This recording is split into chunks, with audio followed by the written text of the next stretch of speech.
Hello and welcome to, can you believe it, episode 50, that's 50, of the podcast, The Pocket Stylist. I'm Lisa Talbot. I am a personal stylist, and today, because I love my guests, you know I do, but we've got a first, because I have got a guest who is living in the sunny side of the world in Australia. So I'm absolutely thrilled. So that's a first for us. We've got a guest from Australia. Let me introduce you to Naomi Lambert, who is part and owner of the Call to Be Kind project. But more importantly, she's come to talk to me today, and I'm very privileged that she's come to talk to me today about what it's been like with regards to clothes and styling after having a hysterectomy. So first of all, Naomi, welcome to the podcast from all over the other side of the world. What is the weather like with you today? Come on, tell me it's sunny and it's not raining. It is way too hot. It is 42 today, and we've had a string of them the last, so I'm over the heat now. It's just too hot. Give me 38, I'm fine, but 42 is just... Yeah. When does it start to dip then, temperature-wise? March probably will start to get cooler. Yeah. Then, winter, which will hopefully be wet because we need the rain after the summer. Yeah. Some parts of the country are snowing and we've got 42. Yes, exactly. There's no rhyme or reason, is there, really? There's none. Listen, before we get into the topic of the hysterectomy, etc., just tell everyone about the Call to Be Kind project, because I think it's a wonderful thing. So just share with everybody what it's all about and etc. So as I had a hysterectomy in 2015, which we'll talk about later, but after the hysterectomy, I was in a very dark place. It was at a time when all my friends were having babies, and there were people who didn't want to tell me that they were pregnant because they didn't know how I'd react. I was dealing with, sudden onset menopause, hormones, just weight gain, the perils of social media, and was really in a really bad place. And I was at the shops one day and I saw an old lady get knocked over, and nobody stopped to help her. Now, I don't get angry, and I was really angry on this day because nobody even stopped and looked at her. It was as if it wasn't there. And I remember just thinking I'm not being given the chance to be a mum. Teach my children the basic right from wrong. Someone falls down, you help them back up. Yeah, absolutely. And I couldn't sleep that night, and I decided that I wanted to challenge people to be kind. I don't know where this thought came from. I didn't tell anyone that I was going to do it, and I just designed 50 kindness cards. I set up an email address and said, if you find one of these cards in the lead up to Christmas, do something kind for someone, email me and let me know what you've done. Didn't expect a response. Where did you 50 cards? In supermarket shelves, in magazines, in public toilets. I flew to Adelaide, so I left one in the seat pocket of a plane, which I actually got one back from a gentleman who'd found it in seat 13D on Virgin Airlines. Insane. So I really had no expectation that I'd get a response, because why? That's why I didn't tell anyone. 32 responses back. My goodness, which my husband tells me is like a 64% strike rate, which is pretty bloody good. Sorry for swearing. It's good. Yeah. Aussie swear. And from then, one of my friends told my local politician, and she's a wonderful Muslim lady. She's the first Muslim elected to Parliament here in Australia, and she got on the phone and she said, if you don't do something with this, I'm going to take it from you. This is a kindness project. Tell me what you're going to do. And I was like, okay, well, I'll start the Call to Be Kind project, and I'll just spread kindness. And it's kind of gone on since then. Wow. Yeah, it's been crazy. Isn't it heartwarming? Because it's so heartwarming that, there's two things, isn't there? It's heartwarming that people want to be kind, but is it in another way, it's quite sad that you've got to tell people to be kind. But I think more and more now it is about kind of an act of kindness, because do you know what, it Yes. means so much. And sometimes it's just the smile, sometimes it's just the holding of the door, sometimes it's just taking your, you know, going to get groceries for your next door neighbor. But it's what a wonderful project. I was in the supermarket a few months ago, and an older man was behind me, and I said, "You've got, like, you've only got one item. I've got heaps. Go in front of me." And he stood there with this look on his face, and I really didn't know what I'd done wrong. Like, it was just total, like, staring at me. It's like, "Oh, I'm sorry. Is everything okay?" He said, "Yeah, I just don't know how I'm meant to feel because nobody's been kind to me for so long." And there's something wrong with the world when you get Absolutely. responses like that. Yeah, absolutely. So that's your project, and we'll put obviously in the show notes for the podcast. People will be able to come and find the project and see what it's all about, which is lovely. For those of you who are listening rather than looking at the podcast on YouTube, what's really amazing is you can't see Naomi's earrings, because they're like these beautiful sunflowers that just are dangling away. So if you do want to have a look at these amazing earrings, do pop over to the YouTube channel as well and have a look. So listen, the topic we were going to chat about today was about the hysterectomy. So you know, thank you so much for talking about it, because I don't think you're going to be alone in this topic, and it's wonderful that we can, you know, discuss it. So we're going to kind of touch a few points, aren't we? We're going to talk about, you know, how you felt with your clothes, how, you know, you even, when we were kind of talking about this to start with, you even mentioned the hospital gowns and things like that. So take us, Naomi, on a little bit of a journey, and tell us a little bit about it, and then, you know, tell us about the clothing side and the style side, and what you did and how you did, and we'll go from there. Yeah. I think, you know, to start off with, having a hysterectomy at any age is hard. It's always going to be hard. And I knew that after it there would be, you know, hormone issues and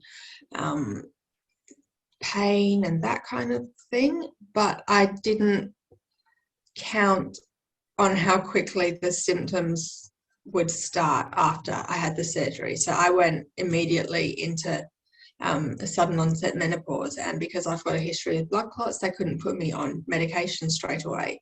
But my mum and I had gone out and bought a really nice, Peter Alexander is a pajama shop here in Australia, and we bought a really nice button-up one so that it would be easy with all the, you know, tubes and things.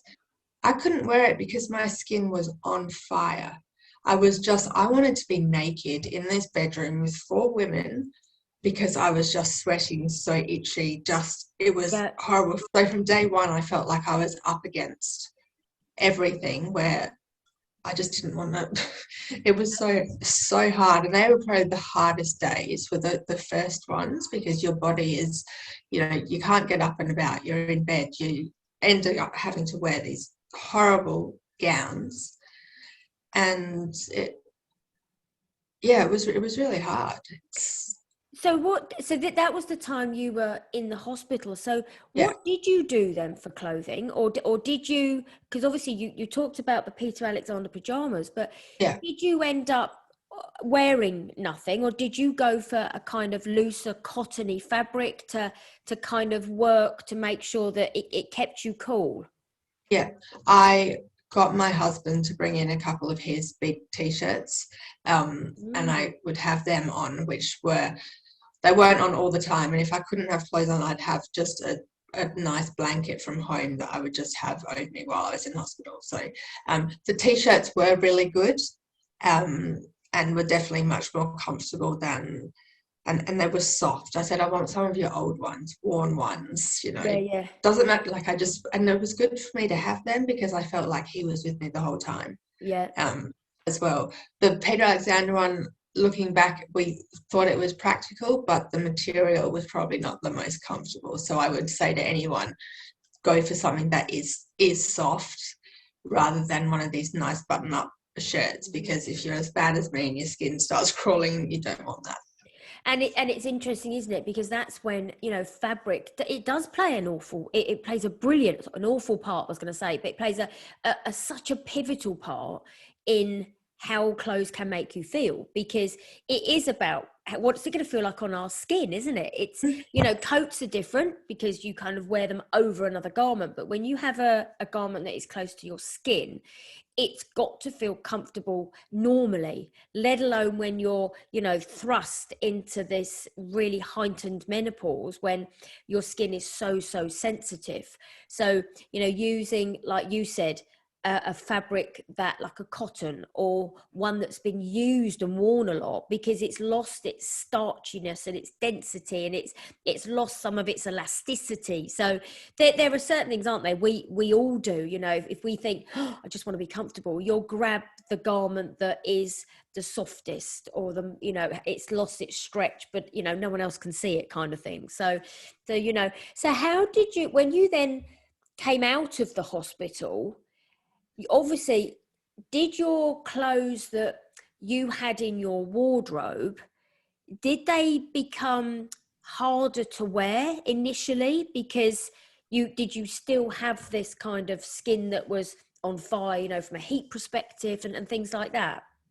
I did, and it was summer here as well, so that Oh goodness, made so it was things your hot time. harder. It was hot time. So I pretty much lived in a comfy pair of shorts and a singlet. But I was never really comfortable. And unfortunately, the hormone replacement therapy that they put me on, my weight started to go up immediately. Like, I put on 30 kilos from this hormone replacement. So that I was never at a point where I could be like, yes, I can get back into clothes when my skin wasn't as bad. It's like, oh, I'll try those on. Okay, they're not going to fit. I'll try. Nope, that doesn't fit either. Yep. It was really hard to. So Naomi, what, because listening to you, you can hear it in your voice. You can hear it, how hard it was, because not only are you dealing with, you know, the hysterectomy part of it, and then the hormones, you're then trying to work out what you're going to wear, because what you were wearing, you would have wanted to make you feel good, but actually the clothes that you wanted to wear didn't really make you feel good. They just almost did a purpose, didn't they? They just literally covered your body, whereas the garments in your wardrobe would have fitted you perfectly, and things like that before your hysterectomy. So And how, you're also dealing with as well things like I came out with the catheter still in, and I had a vac dressing to close the wound. So you're then like, well, what do I wear so I can hide these things that, you know, I had a scar from, people can't see, but it's literally breastbone right down to the pubic line. It was big.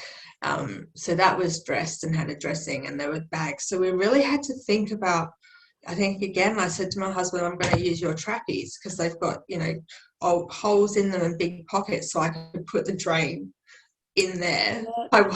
And then they give you a bag at the hospital to put it in, and this thing was horrible. It just wasn't practical. So I think Mum rejigged a library bag that I had so we could put the dressing in there, and then the comfy trackies worked for a while. But initially it was really hard because I was still attached to tubes and yeah.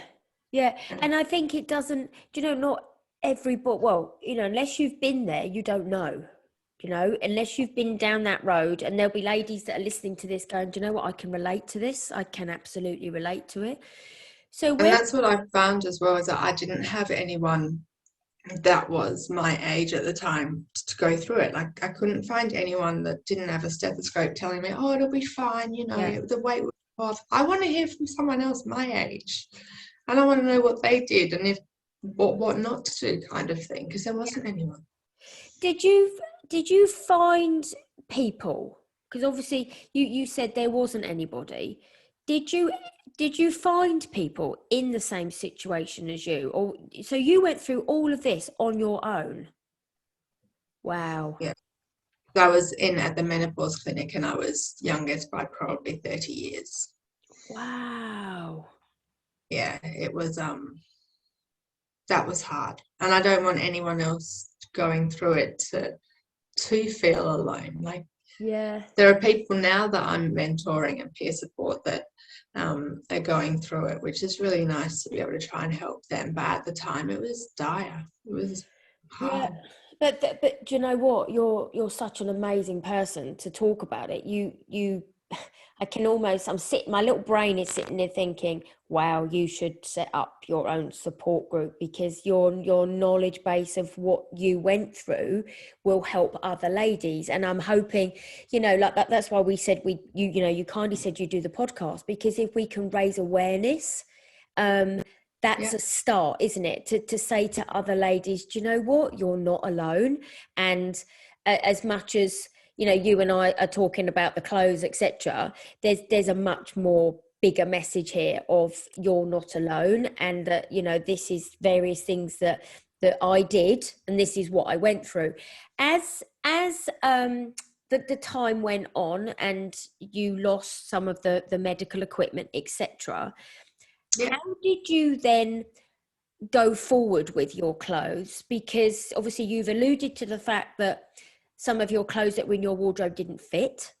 Did you feel kind of motivated enough to think, do you know what, I really am going to go and buy myself some new pieces that fit me better, because they're going to make me feel better in myself?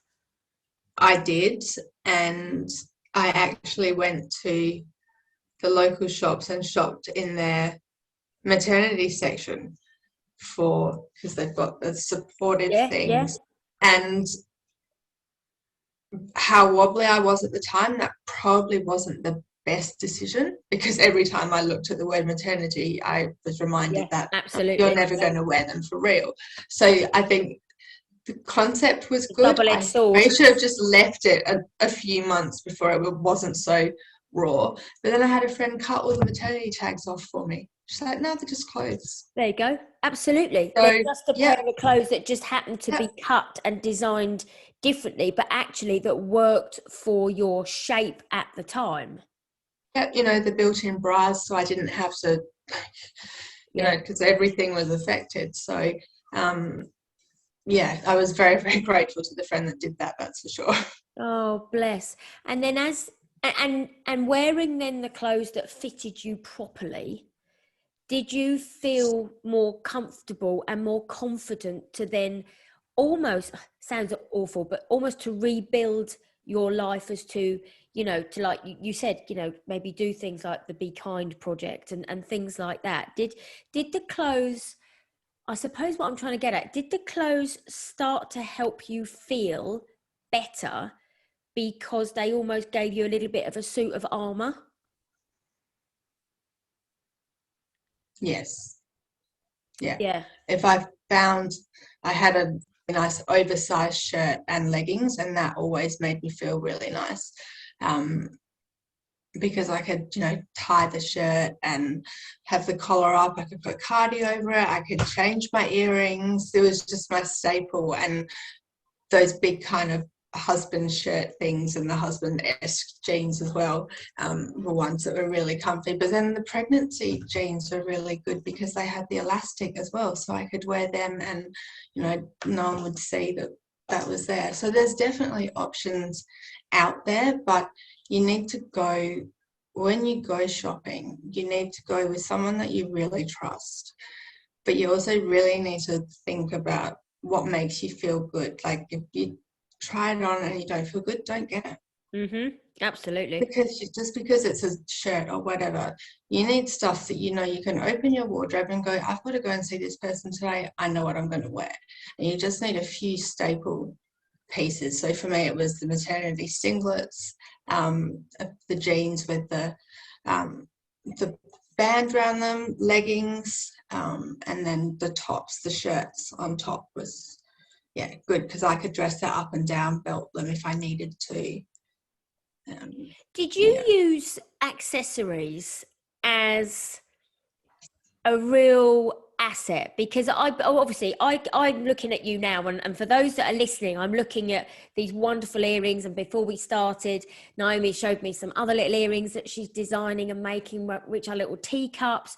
So for me, you are very creative, right? So I can see that. But did you use accessories as well as a real piece of, I was going to say a piece of equipment, but like, you know what I mean? Like something that really added more confidence to your outfit, because accessories were easy to use during this period of time? Yeah, and back then I actually wasn't making my own jewelry, but I had a very extensive collection of earrings and would happily change them. So I actually think the love of the jewelry making probably stemmed from there, because I knew that this pair made me feel good in this way, and that would go, like, it was my way of still feeling that I was in control of the situation. But yeah, now it's just next level because I just make it all. But that's taken a long time to get there. Yeah, but you know what, that's really interesting what you said, because although you used the clothes that you spoke about, like the maternity ones and the other oversized shirts, etc., you still used other bits of fashion accessories, not only to complete the outfit, which is what I talk about a lot, but actually as another way of elevating your outfit. But that was the bit you almost turned to make you feel good. So I think what I can see, what you did in a way was, it's not always about the clothes. And this is where, we talk about shoes for me as well. There you go. So it's matching the earrings with the shoes. Yeah. So what we're trying to say is, for was other ladies that are going through this, it's not always about the clothes. It could be about, like you said, the shoes. It could be about the earrings. It could be about that. And sometimes you only have to inject something that makes you feel good, or you love, that makes you feel good. I've just got back from doing something with my daughter, and I walked through one of the shops in the high street. And I saw a pair of white trainers, and I was like, oh, look. And my daughter went, no, Mum, how many pairs of white trainers have you got? Now, yeah, I have got quite a few, right? They're all different styles. But I know that whatever I wear, whether it's formal trousers, jeans, or a dress, if I chuck a pair of white trainers with it, I'm going to feel good, because that's so my style. I mean, I can run around the shops with clients, I can do wardrobe consultations, I can do whatever. So for anyone listening, it is about not just the clothes. If you've got, like you said, a pair of joggers on, and you've got maybe a trainer on, and you've got an oversized sweatshirt on, because that's what's comfortable at this time in your life, and you've gone through something like you went through, you could just chuck on a really stunning pair of sunglasses, or you could put on a hat and things like that. How is things? I guarantee as well, people would, when you're out and about, the comments you get on, oh, I like those earrings, rather than, oh, that shit, like they do, it's the focal point. Yeah, so yeah. If you have the colour here and, oh, excuse me, makes you, it makes you happy, it'll show, and then. Yeah, but you've got two big rings on as well, because again, I just saw you. See? Big rings as well. And for those who are listening, you really need to go onto the YouTube channel, because honestly, what Naomi is showing is fantastic. Listen, how did things move on for you? How did time, when time has elapsed, how has it gone forward for you? Okay. Well, anything I say is not medical advice. This is just what I did. So I struggled a lot with the weight gain. And I went to my GP and just said, I can't keep going with this. And he was really, really supportive and said, we can look at putting you on something natural. We'll just monitor you quickly. So I was really, really blessed that he did that, because the weight started to drop off. And then I was getting back to normal and could fit back into my clothes. So that was a big thing for me. But also I started exercising more. So we controlled it with diet and exercise. Was it when you were able to, like you said, get back into your clothes that were already in your wardrobe, did that make you feel good, or had you kind of had time gone past that you'd fallen out of love with some of those pieces as well? Oh, 100%. 100%. I went shopping. Oh, Like, wow. there were pieces that I really, really loved, and I just didn't love them anymore, because a lot of it took me back to a time when I thought I was going to be able to be a mum. And that might sound really weird, but I think we were, trying to have kids, and if I saw something, I was like, oh, that would look really nice for me. Yeah, yeah. And it's really interesting. There comes the emotion with the clothes.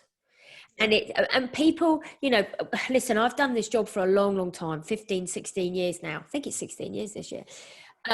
Clothes are so emotional. They are part of an emotional journey. How many times do we look at something and think, oh, I wore that when? I used that when?